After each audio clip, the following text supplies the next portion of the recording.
In a significant meeting held in Jerusalem, U.S. Secretary of State Marco Rubio and Israeli Prime Minister Benjamin Netanyahu discussed the future of Gaza amidst ongoing conflict and international scrutiny. The meeting, which took place on February 16, 2025, marked Rubio's first official tour of the Middle East as the nation's top diplomat, a trip that comes amid an escalating crisis and controversial proposals regarding the Gaza Strip. During a press conference following their discussions, Netanyahu emphasized the alignment between Israel and the U.S. regarding a common strategy for Gaza.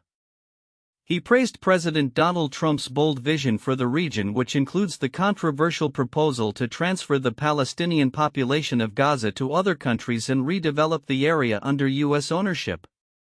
Netanyahu stated, "We are working in full cooperation with the U.S. to ensure that this vision becomes a reality," highlighting a shared commitment to eradicate Hamas, which he described as a terrorist organization that cannot continue to govern or threaten Israel. Rubio echoed these sentiments, asserting that the plan may have shocked many but required courage to propose an alternative to what he referred to as tired ideas of the past. He insisted that peace would remain elusive as long as Hamas maintained its military and administrative capabilities. Hamas must be eradicated, he declared, a statement that casts further doubt on the fragile ceasefire currently in place, which is set to undergo critical negotiations in the coming weeks. The discussions also touched on broader regional security concerns, including preventing Iran from acquiring nuclear capabilities and monitoring developments in post-Assad Syria. Netanyahu condemned what he termed lawfare against Israel from the International Criminal Court, which has issued arrest warrants related to alleged war crimes in Gaza. He expressed gratitude towards the U.S. administration for sanctions imposed on the ICC, reinforcing the strong alliance between the two nations. The context of these talks is underscored by recent military developments. Following a shipment of heavy munitions from the U.S., Israel's defense minister declared the delivery a significant asset for the Israel Defense Forces.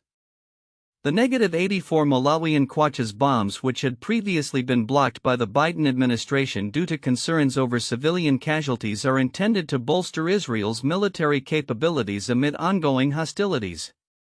As the ceasefire teeters on the brink, Rubio's visit raises questions about the prospects for peace and the potential repercussions of resuming military operations. The U.S. Secretary of State faces significant challenges, particularly from Arab leaders who may react negatively to Trump's proposals. Countries like Egypt and Saudi Arabia are wary of any plans that would lead to the mass displacement of Palestinians, fearing it could destabilize the region further. In light of these complexities, Rubio's upcoming meetings in the United Arab Emirates and Saudi Arabia are critical. Arab leaders are expected to push back against any proposals that do not prioritize Palestinian governance and the establishment of a pathway to statehood. As the region prepares for an Arab summit later this month, discussions around a counterproposal that would allow for Gaza's reconstruction without the removal of its population are anticipated. The implications of this meeting extend beyond immediate military and political strategies. Touching on the broader humanitarian crisis faced by Gazans and the precarious nature of Middle Eastern geopolitics. As both sides brace for a potentially tumultuous period ahead, the international community will be watching closely to see how these developments unfold and what they signal for the future of peace in the region. The outcome of Rubio's tour and the subsequent negotiations could redefine the landscape of U.S. Middle East relations and the long-standing conflict between Israel and Palestine. In a rapidly evolving geopolitical landscape, the appointment of Pete Hegseth as the U.S. Secretary of Defense under President Donald Trump has sparked significant controversy, not only due to his past but also because of his recent remarks regarding Ukraine. As tensions in Eastern Europe remain high, Hegseth's comments have drawn criticism from both sides of the political aisle, raising concerns about the implications for U.S. foreign policy and military strategy. Hegseth, a former Army National Guard officer and Fox News host, is no stranger to scrutiny. His nomination has been met with backlash following the resurfacing of an email from his mother, Penelope Hegseth, in which she labeled him an abuser of women. This email dating back to 2018 was brought to light amidst his contentious confirmation process as his mother sought to defend him on national television. "I really hope that you will not listen to the media and that you will listen to Pete," she implored, appealing directly to Trump and female senators amid growing doubts about her son's suitability for the role. Despite her defense, the allegations surrounding Hegseth, including claims of sexual impropriety and financial mismanagement during his tenure at veteran advocacy organizations, remain a significant hurdle. As Hegseth stepped into his role, his early statements on Ukraine ignited further controversy. During a visit to Brussels, he suggested that Ukraine should abandon hopes of reverting to its pre-2014 borders, a stance that elicited a swift response from Senate Armed Services Chair Roger Wicker, who described the comments as a rookie mistake. Wicker expressed his discontent, stating, "Hegseth made a rookie mistake in Brussels," further emphasizing the delicate nature of U.S. diplomatic relations with Europe as the administration navigates a path towards peace talks with Russia. Critics, including Democratic Senator Jack Reed, have condemned Hegseth's remarks as undermining future negotiations for peace in Ukraine. Reed asserted Secretary Hegseth's recent diplomatic blunders make President Trump look weak, urging the administration to empower Ukraine in any discussions regarding its future. This sentiment is echoed by other Republican senators like Tom Tillis, who have pushed for Ukraine to have a seat at the negotiating table, a stark contrast to Hegseth's statements that could be perceived as capitulations to Russian aggression. The backdrop of these developments includes the Trump administration's broader strategy toward Russia, characterized by an intent to quickly end the conflict in Ukraine. Recent communications between Secretary of State Marco Rubio and Russian officials suggest a willingness on the U.S. side to engage in talks, although the specifics of these discussions remain unclear. As the administration prepares for potential negotiations, it faces mounting pressure to ensure Ukraine's sovereignty is prioritized, especially amidst fears that excluding European allies from the process could exacerbate tensions further. As Hegseth navigates the early days of his tenure, the implications of his comments and the ongoing scrutiny surrounding his nomination are likely to shape U.S. defense policy in the months to come. The administration's ability to effectively balance domestic concerns with international imperatives will be paramount as it attempts to recalibrate its stance on Ukraine and address the complexities of its relationship with Russia. The coming weeks will reveal whether Hegseth can align his rhetoric with the expectations of both lawmakers and allies, or whether his controversial start will haunt his tenure as Secretary of Defense. In a highly scrutinized confirmation hearing, Robert F. Kennedy Jr., President Donald Trump's nominee for Secretary of Health and Human Services (HHS), faced intense questioning from the Senate Finance Committee. The session, which took place on January 29, 2025, revealed deep divisions within the Senate regarding his qualifications and controversial views, particularly on vaccines and public health policy. As RFK Jr. prepares for a second hearing before the Senate Committee on Health, Education, Labor, and Pensions, the outcome of his nomination remains uncertain. Kennedy, who previously ran as an independent candidate in the 2024 presidential election before endorsing Trump, was met with skepticism not only from political adversaries but also from within his own family. Caroline Kennedy, his cousin and former U.S. ambassador, publicly criticized him as dangerous and unqualified to oversee the nation's health policies. This family divide underscores the contentious nature of his nomination, as several lawmakers expressed their concerns over his long-standing anti-vaccine stance. The hearing was marked by pointed questions regarding Kennedy's positions on vaccines, abortion, and his past claims about the COVID-19 pandemic. Critics have labeled his anti-vaccine advocacy as a cynical ploy designed to amass political power and financial gain, raising alarms among public health experts. Kennedy's views are not just fringe, they pose a real threat to public health, remarked one senator during the session. Additionally, Kennedy's controversial advocacy for raw milk consumption as a remedy for health issues has drawn ire and confusion alike. Advocates of traditional health measures might see a potential ally in Kennedy, yet his radical propositions have left many lawmakers questioning the direction he might take the HHS. As he gears up for his next hearing, Kennedy's responses to these criticisms will be pivotal. Observers note that the political landscape around health policy is evolving rapidly, and Kennedy's confirmation could either signal a return to unconventional health strategies or a reinforcement of established public health norms. While live updates from the hearing have concluded, the ramifications of Kennedy's potential appointment are just beginning to unfold. As public health continues to be a defining issue in American politics, all eyes will be on Kennedy's next appearance. Political analysts suggest that the outcome of this nomination will not only affect the future of health policy in the U.S. but could also influence the broader conversation about the role of science in governance. In conclusion, Robert F. Kennedy Jr.'s confirmation process highlights the ongoing tensions within American health policy discourse. As the Senate deliberates on his suitability, the implications of his potential leadership at HHS are vast, raising critical questions about the future direction of health policy in an increasingly polarized environment. The subsequent hearings will be crucial in determining whether Kennedy's controversial views can align with the responsibilities of overseeing America's health framework. In a pivotal moment for the U.S. Justice Department, the Senate confirmed Pam Bondi as the new Attorney General on February 4, 2025, with a vote of 54 to 46. This confirmation comes at a time when the Justice Department is facing significant scrutiny and controversy, particularly concerning its independence and the potential for political influence under the Trump administration. Bondi, a former two-term Attorney General of Florida and a close ally of Donald Trump, is expected to navigate a landscape rife with challenges stemming from her previous associations and the current political climate.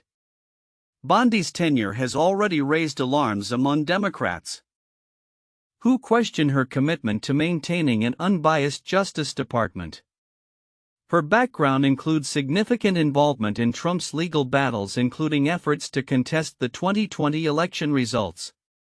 During her confirmation hearing, Bondi emphasized her intention to restore integrity to the department, asserting, "If confirmed, I will work to restore confidence and integrity to the Department of Justice and each of its components."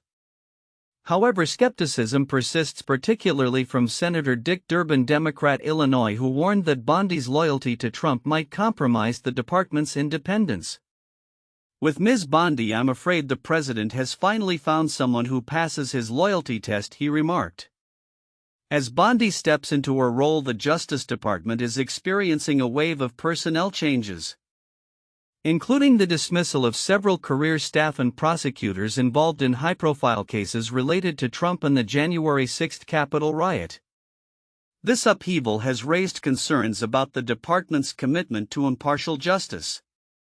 The recent firing and reassignment of key officials, including a dozen prosecutors who worked on special counsel Jack Smith's team, suggest a troubling trend towards politicization within the department. Adding to the complexity, Bondi's recent memos have outlined a return to federal executions, reversing the moratorium established under President Biden. The administration's push to revive the federal death penalty has reignited debates about the ethics and efficacy of capital punishment in the U.S. Critics argue that this direction reflects a broader intention to reinforce punitive measures within the federal prison system, raising questions about the treatment of inmates and the conditions of confinement. Moreover, the tension between Bondi and the FBI's acting leadership over personnel involved in the January 6 investigations highlights the fractious atmosphere within the Justice Department. Bondi's administration appears poised to pursue a more aggressive stance against those who investigated Trump, potentially leading to further resignations and instability within the department. As the landscape evolves, Bondi's actions will be closely monitored, particularly in light of her commitment to the Trump administration's agenda. While she has publicly stated that the department will not play politics, the recent history of the Justice Department under Trump suggests that the challenges of maintaining its independence will be formidable. The implications of her leadership will likely reverberate through the legal and political spheres, influencing not only the operations of the Justice Department but also the public's perception of its integrity. Looking ahead, the future of the Justice Department under Bondi remains uncertain. With ongoing investigations into Trump and his associates as well as the administration's aggressive approach to law enforcement, the stakes are high. As critics and supporters alike brace for the unfolding developments, the focus will be on whether Bondi can fulfill her promise to uphold the rule of law without succumbing to the political pressures that have characterized this administration. The coming months will be crucial in determining the trajectory of the Justice Department and its role within the broader framework of American governance. In a significant development that has captured the attention of financial markets and political circles alike, a federal judge has extended an order blocking Elon Musk and Dogecoin from participating in Treasury payment systems. This decision, announced on February 16, 2025, raises questions about the future of cryptocurrency regulation and highlights ongoing tensions between government authorities and influential tech leaders. The ruling comes amid a broader backdrop of economic challenges as President Trump's administration seeks to lower Treasury yields, a key benchmark that affects borrowing costs across the economy. While Trump continues to advocate for the Federal Reserve to reduce interest rates, newly confirmed Treasury Secretary Scott Bessent has shifted focus towards fiscal strategies aimed at easing the yield on the 10-year Treasury note. Bessent, a former hedge fund manager, has emphasized the need for reduced government spending and increased energy production as potential pathways to achieve this goal. In a recent interview, Bessent noted, "If the Department of Government Efficiency can effectively cut spending, we could see a significant decline in the 10-year yield." This statement reflects a strategic pivot towards fiscal policy, emphasizing that a smaller budget deficit could lead to less government borrowing and subsequently a decreased supply of new treasuries. The implications of such a move would extend beyond financial markets, potentially influencing the broader economy and impacting individual households across the nation. Bessent's approach underscores a critical shift in how the government might interact with financial markets. Historically, Treasury yields have been influenced by a variety of factors, including investor sentiment and macroeconomic conditions. However, Bessent's strategy suggests that a more hands-on approach to fiscal policy could directly affect these rates. He further asserted that by increasing domestic energy production, the administration could drive down energy prices and foster what he termed non-inflationary growth. Bessent's confirmation as Treasury Secretary was marked by bipartisan support, receiving a 68-29 vote from the Senate. His appointment has been framed as a crucial step in re-establishing fiscal discipline and addressing the nation's soaring national debt, currently standing at approximately $36 trillion. Senate Majority Whip John Barrasso praised Bessent's vision, stating, "He is going to be a strong partner in helping us lower prices, increase wages, and create more American jobs." However, Bessent's lack of traditional government experience has drawn scrutiny. Critics, including Senate Finance Committee Ranking Member Ron Wyden, have raised concerns about his past financial practices, suggesting that he might exploit tax loopholes to benefit wealthy individuals and corporations. Bessent, in response to these allegations, has promised to target wasteful spending and ensure that the administration's policies do not disadvantage American businesses. As the administration grapples with the implications of these economic strategies, the ongoing legal entanglements surrounding Musk and Dogecoin add another layer of complexity to an already volatile financial landscape. The federal judge's order underscores the precarious balance between innovation and regulation in the cryptocurrency space, particularly as Musk's influence continues to loom large over market dynamics. Looking ahead, the combination of Bessent's fiscal policies and the evolving regulatory environment for cryptocurrencies will be crucial in shaping the economic landscape. Stakeholders across various sectors will be watching closely as the Trump administration navigates these challenges, anticipating potential shifts in market behavior and regulatory frameworks. As Bessent and his team work to implement their vision, the interplay between government policy and financial markets will likely remain a focal point of discussion in the months to come. And a significant move that could reshape the landscape of international trade. President Donald Trump has announced plans for a series of reciprocal tariffs aimed at countering what his administration perceives as unfair trade practices by various countries. This development not only signals a potential shift in U.S. trade policy but also raises questions about its implications for the global economy, particularly for key trading partners like Taiwan. The reciprocal tariff strategy, which Trump discussed in a recent press briefing, is designed to ensure that U.S. tariffs align with those imposed by other nations on American goods. Whatever countries charge the United States of America, we will charge them. No more, no less, Trump stated, emphasizing his administration's stance on trade equity. Howard Lutnick, nominated to lead the U.S. Department of Commerce, indicated that reviews of individual countries would be completed by early April, with potential implementation of these tariffs shortly thereafter. Experts have weighed in on the likely impact of these tariffs, particularly concerning Taiwan's technology sector. According to academics like Chang Minhua from the East-West Center in Washington, while Taiwan may initially avoid the worst effects of Trump's latest tariff threats, the overall impact remains uncertain due to the lack of concrete details surrounding the proposed tariffs. Chang noted that tariffs imposed on Taiwanese tech exports could lead to increased costs for American consumers and disrupt global supply chains, especially given Taiwan's crucial role in semiconductor manufacturing. The complexity of tariff structures could also play a pivotal role in determining the outcome of these trade policies. As Chang explained, if Taiwan adopts a product-to-product tariff system, the U.S. would reciprocate with similar levies. Conversely, an average value tariff could apply a flat rate across all imports from Taiwan. This ambiguity raises concerns about potential retaliatory measures and the overall fairness of the tariffs, particularly in light of the World Trade Organization's guidelines. The implications of these tariffs extend beyond immediate economic impacts. As noted by George Washington University economics lecturer Jeffrey Kuo, Taiwanese exports, particularly in electronics, are vital to the U.S. supply chain.